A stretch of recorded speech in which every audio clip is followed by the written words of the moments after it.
Hai guys, kita jumpa kembali.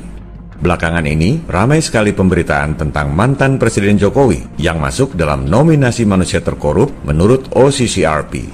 Saya nggak bahas soal Jokowi. Dari dulu, saya memang nggak tertarik bahas politik lokal. Saya akan bahas secara mendalam dari sisi lain yang tak pernah dibahas oleh media.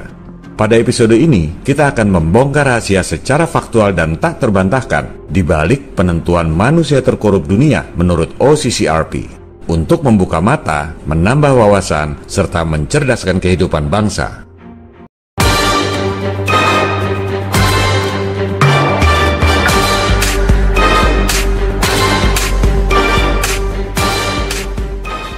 OCCRP adalah organisasi jurnalis investigatif terbesar di dunia yang bermarkas di Amsterdam.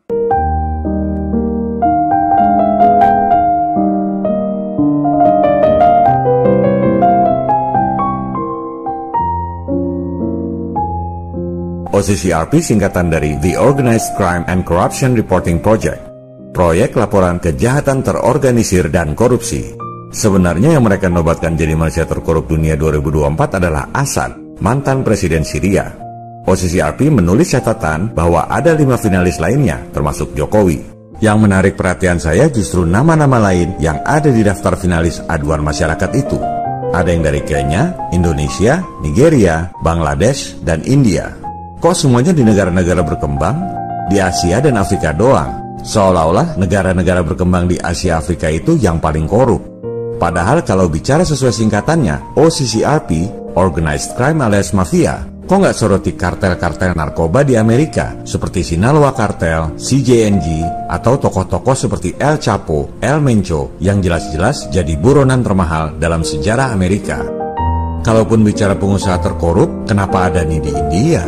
Kenapa bukan para bankir di Amerika yang ngeruk duit rakyat lewat bailout sebesar 29,6 triliun dolar atau sekitar 484 ribu triliun rupiah? Bayangkan, utang luar negeri Indonesia 8.000 triliun rupiah udah bikin kita megap-megap lewat pajak buat bayarnya. Uang yang dirampok bankster di Amerika itu 484 ribu triliun rupiah. Korupsi sebesar itu di depan mata, kok nggak pernah diinvestigasi oleh OCCRP?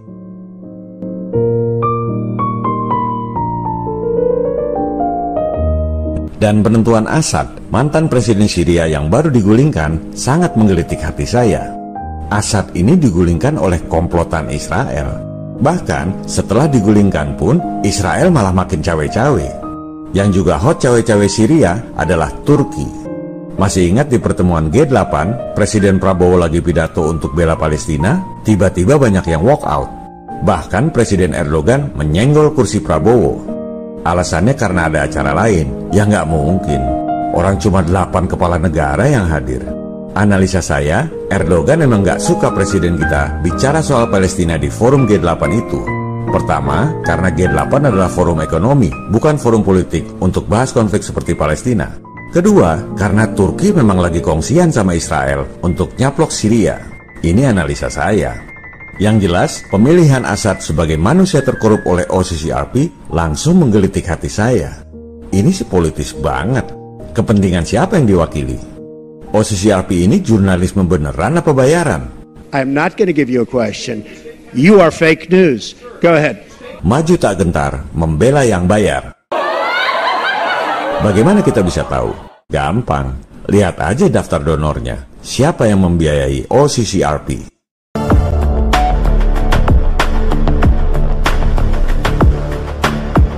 Kita lihat siapa saja donatur yang mendanai OCCRP.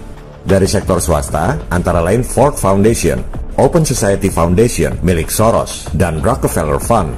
Wah, berarti penting sekali OCCRP ini buat elit global.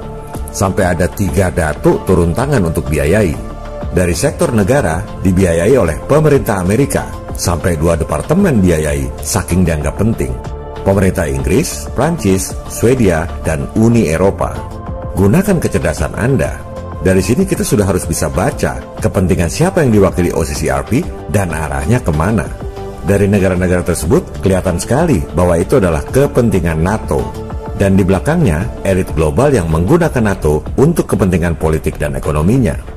Supaya rakyat mendukung agenda mereka, mereka memodali media massa untuk propaganda. Salah satunya adalah OCCRP.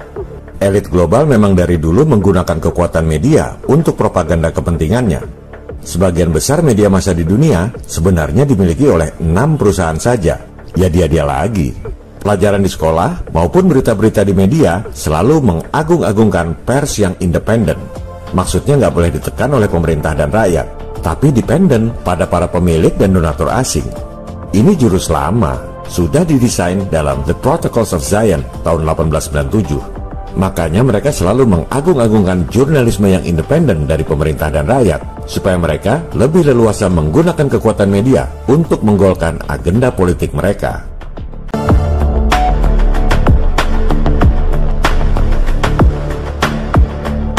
Kita lihat siapa saja yang dinobatkan sebagai manusia terkorup oleh OCCRP dari tahun ke tahun. Tahun 2024 yang dinobatkan adalah mantan Presiden Assad yang baru saja digulingkan Desember 2024 lalu. Waduh, kelihatannya Putin kali ini kecolongan. Untuk memahami situasi, kita harus pahami dulu dua poros yang berseteru di sana. Di satu sisi, poros Amerika Serikat, Israel, dan Arab Saudi. Di sisi lain, poros Rusia, Iran, dan Syria. Ini adalah skenario Perang Dunia Ketiga yang didesain oleh elit global. Mungkin ada sebagian pemirsa yang nggak tahu bahwa sekutu Israel dan Amerika di Timur Tengah itu adalah Arab Saudi, kiblat sholatnya umat Islam. Ini soal politik, bukan soal agama. Dulu tahun 1991, Perang Teluk, Amerika nyerang Irak dari mana pangkalannya? Ya dari Saudi. Yang diperangi oleh Amerika selalu lawan politik Arab Saudi, Irak, Iran, Syria, dan lain-lain. Sedangkan Israel, ambisinya adalah menciptakan The Greater Israel, wilayah Israel yang lebih besar. Ini bukan hoax, sumber datanya kredibel. Silakan Anda baca sendiri di Cornell University. Anda lihat petanya, Israel berencana untuk mencaplok Syria dan Irak. Makanya dulu Saddam Hussein digulingkan. Pelan-pelan Irak akan dipecah jadi 3 bagian, di bawah Amerika dan Israel. Syria juga sama. Timur Tengah ini bergejolak terus bukan karena agama, tapi karena ambisi Zionisme, The Greater Israel. Supaya rakyat dunia mendukung, dibuatlah propaganda yang menyesatkan lewat media massa. Makanya media-media barat selalu mendiskreditkan, membunuh karakter para pemimpin Rusia, Irak, Iran, Syria, dan lain-lain. Dibilang diktator, dibilang korup. Amerika dipropagandakan seolah-olah pembela demokrasi. Padahal sebenarnya mau nyaplok lahan dan tancapkan kekuasaan untuk mempertebal kantong mereka. Omong kosong demokrasi.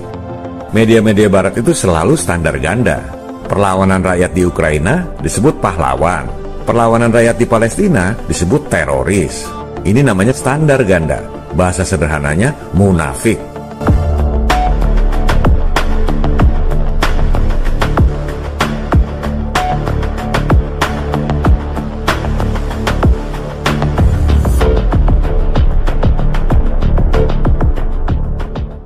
So with the additional steps I ordered last month, we're speeding up training of ISIL forces, including volunteers from Sunni tribes in Anbar province.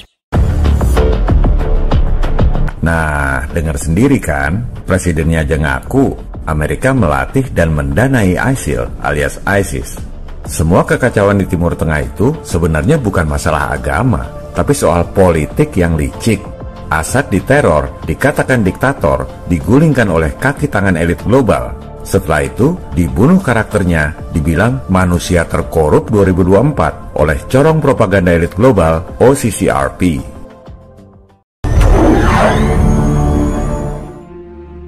Lanjut, kita bongkar fakta-fakta udang di balik batu OCCRP dalam menentukan manusia terkorup dari tahun ke tahun, satu persatu secara detail.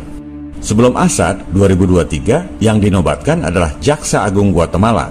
Negara kecil ini memang banyak dikritik pers barat karena membuat undang-undang larangan aborsi dan homoseksual yang dianggap bertentangan dengan keimanan Kristiani mereka. Tentu tidak disukai oleh elit global yang sedang getol-getolnya mempromosikan LGBTQ. 2022, pemimpin tentara bayaran Rusia yang bikin repot NATO urusan Ukraina. Ya jelas aja di-framing sebagai tokoh korup. Sebab Prigozhin ini tentara bayaran Rusia, OCCRP tentara bayaran NATO. Maju tak gentar, membela yang bayar.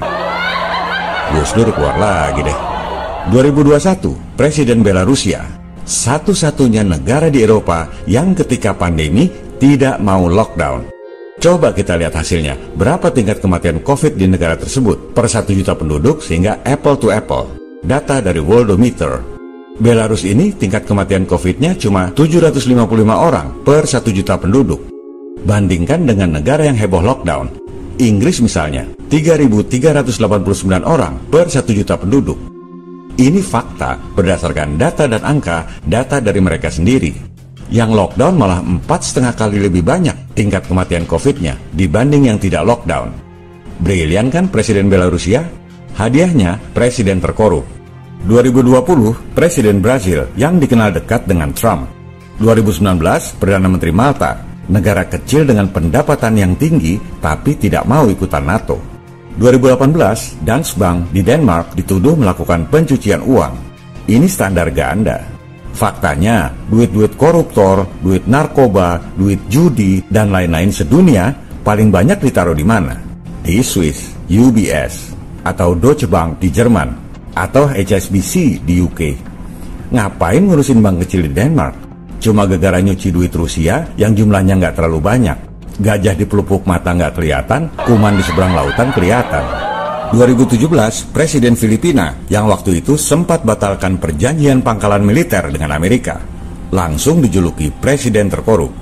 2016, Presiden Venezuela yang diembargo supaya ladang-ladang minyaknya bisa diakuisisi oleh para baron minyak di Amerika. 2015, Presiden Montenegro, tahun itu masih nggak mau gabung NATO. Setelah dibully, 2 tahun kemudian baru mau gabung NATO. Dan 2014, Vladimir Putin.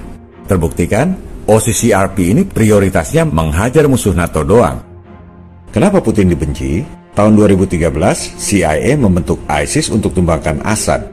Yang paling vokal melawan ISIS adalah Putin, karena Assad sekutunya. Presiden Trump juga heran, kenapa pers pada nyinyir Rusia perangi ISIS. Kok bukannya seneng? Let Russia bomb ISIS. What are we talking about? What are we talking about? They want to bomb them. Let them bomb them. Bomb the hell out of them. Karena NATO jiper. ISIS lawan Syria doang mah gampang. Kalau disuruh lawan Rusia kan repot.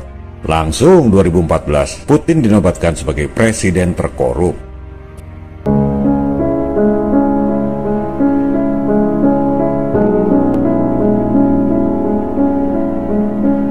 Dari investigasi singkat ini kelihatan jelas bahwa OCCRP adalah corong propaganda elit global. Kok diagung-agungkan amat di Indonesia? Dengar nama OCCRP bermarkas di Eropa, langsung dianggapnya seperti dewa dari langit yang maha benar. Janganlah bangsa Indonesia ini bermental kacung jajahan. Jangan gampang terpesona oleh media asing.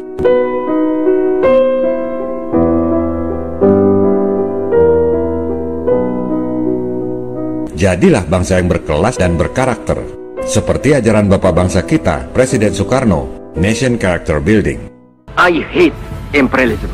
I detest colonialism. Viva Republik Indonesia. Salam People Power.